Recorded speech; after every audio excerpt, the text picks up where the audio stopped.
حکومت اپنی مرضی سے اور جو مقتدرہ ہے اس کی خواہش کے مطابق جج لگائے گی۔ سپریم کورٹ میں ایک جج نہیں، دو نہیں، تین نہیں، پہلے ہم نے سنا 5 کی بات ہو رہی ہے، انہوں نے چھوٹتے ہی ایک یکمشت 17 جج لگائے، یہ لگانے کا ارادہ کیا ہے۔ مقصد یہ ہے کہ سپریم کورٹ کو بالکل ڈبو دیا جائے، اس میں اپنے مطیع فرما بردار جج لگائے جائیں جو آپ کے میرے دکھوں کو نہ دیکھیں، نہ سنیں، ہمیں مداوا نہ دیں۔ تو یہ حملہ ہم سب پر ہوا ہے، یہ کوئی پی ٹی آئی پہ حملہ نہیں ہوا۔ میں یہاں حاضر ہوں آپ کے سامنے بطور پاکستانی، بطور شہری، میرا پی ٹی آئی سے بھی تعلق ہے، لیکن میرا بنیادی آپ کے سامنے جو میری شناخت ہے وہ بطور انسان اور بطور پاکستانی ہے۔ یہ حملہ آپ سب پہ ہوا ہے، ہمارے بچوں پر ہوا ہے، ہماری نسلوں پر ہوا ہے۔ پاکستان کو اب بالکل ایک محکوم ملک بنانے کی ایک سازش ہے، میں کہوں گا۔ خواہش یہ ہے کہ کوئی بھی یہاں پہ نہ بات کر سکے، وہ صحافی ہو، وہ وکیل ہو، وہ سیاسی ورکر ہو، ہر ایک خوف میں رہے، ہر ایک کو یہ پتا ہو کہ اگر مجھے اٹھا لیا گیا، میرے ساتھ اگر وہ ہوا جو انتظار پنجھوتا کے ساتھ ہوا ہے، اس سے پہلے لاتعداد لوگوں کے ساتھ ہوا ہے، وہ عمران ریاض ہو، وہ ارشد شریف ہو، تو کوئی مداوا نہیں ہوگا۔ اب نہ کوئی ایسی عدالت ہوگی جہاں ہم دروازہ کھٹکھٹا کر یہ محسوس کریں کہ یہاں کوئی ایسا بیٹھا ہے جو آزاد روح رکھتا ہے، جو آزاد ذہن رکھتا ہے، جو ہمیں کوئی ریلیف دے گا، ہمیں انصاف دے گا۔ وہ دروازہ اب ہم پہ بند کر دیا گیا ہے۔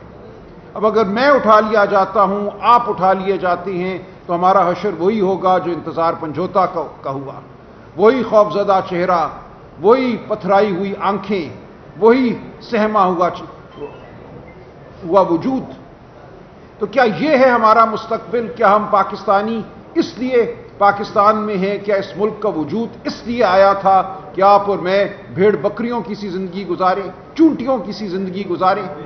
تو یہ ہے آج ہمارے سامنے سوال کہ ہماری زندگی یہاں سے آگے اب کہاں جاتی ہے بطور پاکستانی، بطور انسان۔ بھول جائیے ایک لمحے کے لیے کہ پی ٹی آئی کوئی سیاسی جماعت ہے یا میں پی ٹی آئی کی جانب سے آپ کے سامنے بیٹھا ہوں، میں بیٹھا ہوں، لیکن میں آپ سے یہ کہتا ہوں کہ اب ہمیں ان سیاسی تفرقوں سے اٹھ کر آگے بڑھنا ہوگا بطور قوم۔ ہمیں انتظار حسین پنجھوتا کے چہرے کو سامنے رکھنا ہوگا، یاد رکھنا ہوگا کہ یہ ہم سب کا چہرہ ہے۔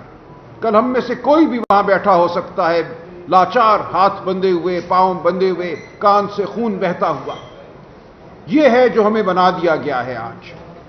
اور کل عدالت پہ حملہ کر کے، سپریم کورٹ پہ حملہ کر کے ہمیں یہ کہا گیا ہے کہ ہماری اب کوئی وقت نہیں ہے، کوئی ادارہ اس ملک میں ایسا نہیں ہے جو طاقت کے خلاف کھڑا ہو سکے۔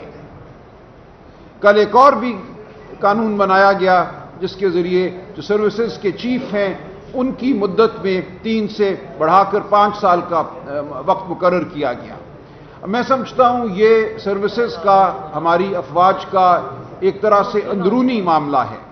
اس بارے میں بہت کچھ تو میں نہیں کہوں گا، لیکن میں یہ سمجھتا ہوں کوئی بھی اس نوعیت کی قانون سازی اس طرح نہیں ہونی چاہیے۔ ایک ہی دن میں بالکل جیسے ایک رولر ہوتا ہے، بلڈوزر ہوتا ہے، بلڈوز کیا گیا ان قوانین کو۔ رائے لی جانی چاہیے تھی سروسز کے اندر، اس کا کیا اثر ہوگا مورال پر۔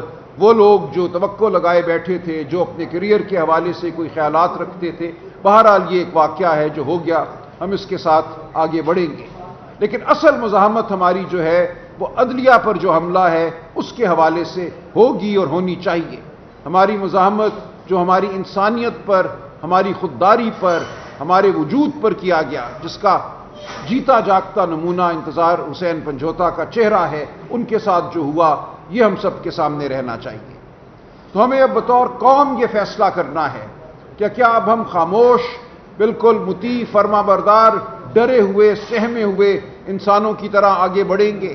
انسان کہنا بھی اب شاید ہمارے لیے ایک زیادتی ہے۔ کیا ہم انسان ہیں؟ کیا ہم کوئی وجود رکھتے ہیں، کوئی رائے رکھتے ہیں، کوئی عزت رکھتے ہیں، کوئی آزادی رکھتے ہیں اس ملک میں، یا ہم ایک محکوم قوم ہیں؟ یہ ہمیں فیصلہ کرنا ہے۔ عمران خان صاحب تو دہائیوں سے حقیقی آزادی کا نعرہ لگا رہے ہیں۔ انہوں نے آپ کو یہی بتایا ہے کہ تم آزاد نہیں ہو اس ملک میں۔ ہم نے انگریز سے تو آزادی حاصل کی تھی سن 47 میں، لیکن کیا ہم یہاں کی اشرافیہ سے آزادی حاصل کر سکے ہیں؟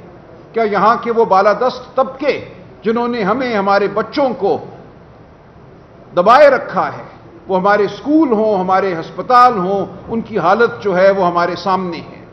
اس وقت 5 سے 16 سال کی عمر کے 8 کروڑ بچے اس ملک میں بستے ہیں، ان میں سے صرف 1 ملین بچے، 10 لاکھ بچے بیکن ہاؤس، سٹی اسکول، اس قسم کے اسکولوں میں جاتے ہیں۔ باقی 7 کروڑ 90 لاکھ بچے کہاں جاتے ہیں؟ ان کو کیا تعلیم دی جاتی ہے؟ ان کی صحت کا کیا خیال رکھا جاتا ہے؟ یہ ہمارے سامنے ہے۔ ہمارے بچے آج مایوس ہیں، ہمارے نوجوان آج مایوس ہیں۔ وہ سمجھتے ہیں اس ملک میں نہ قانون ہے، نہ احترام انسانیت ہے۔ آج وہ اس ملک میں رہنا نہیں چاہتے۔ ہمارے وہ دو دوست جنہوں نے 10، 12، 15 سال اس ملک میں لگائے ہیں، کوئی اپنا کیریئر بنانے کی کوشش کی ہے، آج وہ بھی اس ملک کو چھوڑ کر بھاگ جانا چاہتے ہیں۔ تو کیا اس طرح ترقی ہوا کرتی ہے قوموں کی؟ کیا اس طرح ہم معاشی فلاح پائیں گے؟ ہمیں کہا جاتا ہے کہ ہمیں فلاں ملک سے بھیک مل گئی، ہمیں IMF سے کچھ پیسے مل گئے، اب ہم دوڑیں گے۔ یہ بے وقوفی ہے۔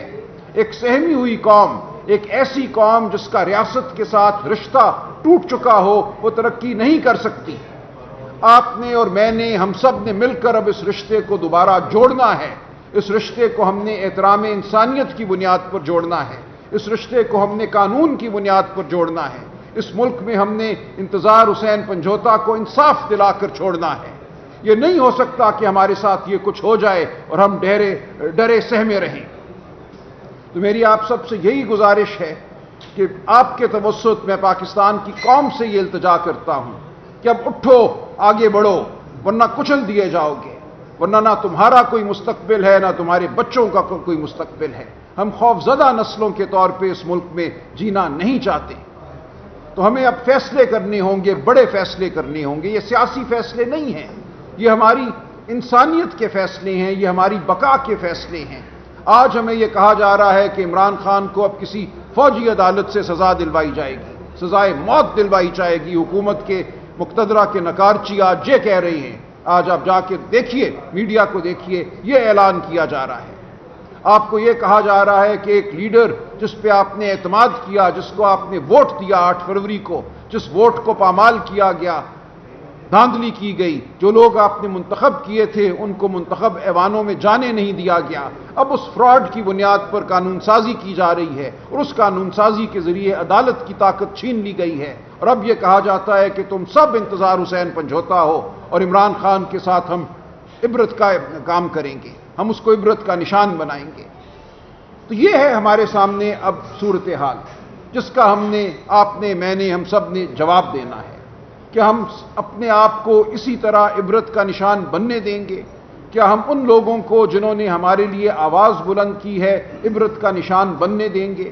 کیا ہمارے ہاتھ میں کوئی ایسی طاقت ہے، وہ ایمان کی طاقت ہو، وہ خودداری کی طاقت ہو، جس کو لے کر ہم اٹھ کھڑے ہو سکتے ہیں اور ہم کہہ سکتے ہیں کہ ہم یہ نہیں ہونے دیں گے؟ آپ کو، مجھے، ہم سب کو اب یہ سوال اپنے آپ سے کرنا ہے، اور اس کے جواب کے نتیجے میں ہی میں کہتا ہوں اس ملک کی تقدیر جو ہے وہ مرتب ہوگی۔ اگر ہم ڈر گئے، سہم گئے، تو اس ملک میں تاریکی ہی تاریکی ہوگی، ظلم ہی ظلم ہوگا۔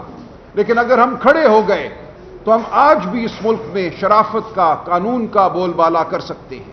تو میرا آپ سے صرف یہی سوال بھی ہے اور یہی استدعا بھی ہے، کھڑے ہوئیے، اپنے آپ کو اس طرح کچلنے نہ دیجیے ان طاقتوں کو جو آپ کو کچلنا چاہتی ہیں۔